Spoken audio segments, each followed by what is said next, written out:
Sul fronte incendi interviene il Consiglio dell'Ordine Nazionale degli Agronomi e dei Dottori Forestali, secondo il quale il contrasto agli incendi si fa con la prevenzione, come previsto anche dal decreto semplificazione.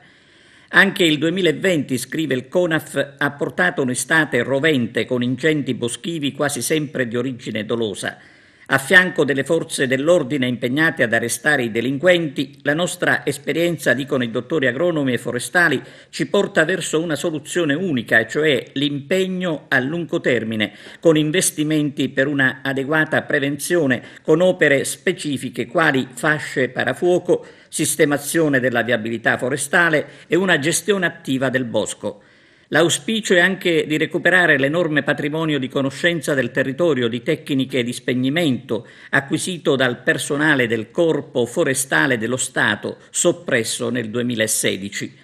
Solo così, insomma, si potrà agire tempestivamente, evitando danni e pericolo, soprattutto nelle zone abitate.